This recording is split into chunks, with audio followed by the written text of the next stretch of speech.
Home prices in Utah, they've been up roughly 25% year over year. Depends on what numbers you look at.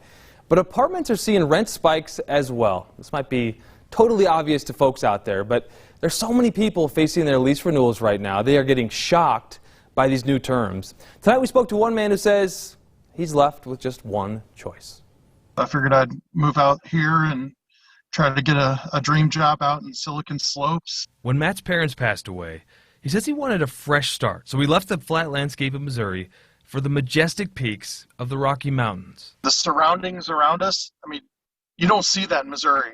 Matt got a good job, he says, in Silicon Slopes, settled down in his Taylorsville apartment, and thought he'd found home, until the magnitude of Utah's housing crisis came wrapped up in a letter delivered to his door.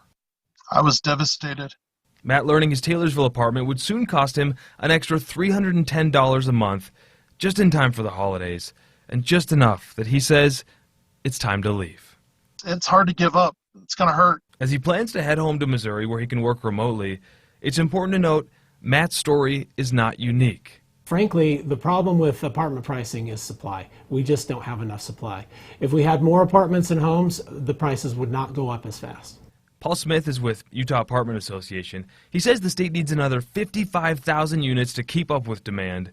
But now, he says, inflation impacting landlords too. It's much more expensive to operate an apartment than it has been in the past. I think I've just pretty much become a statistic. I've become one of those people affected. Matt hasn't quite given up yet, but if he doesn't find something soon, he's headed back to Missouri where that two-bedroom apartment he left behind is currently renting at half the price he'd have to pay here. Pretty much all the locals who aren't making the big bucks like they did in Silicon Valley are going to get pretty much pushed out. Matt sharing a story with us tonight. We appreciate that. A recent report from the Kempsey Gardner Institute says that vacancy rates as far as apartments have never been lower. Average apartments in Utah County, nearly $1,400 a month, a little bit higher than in Salt Lake County. The average there, about $1,300.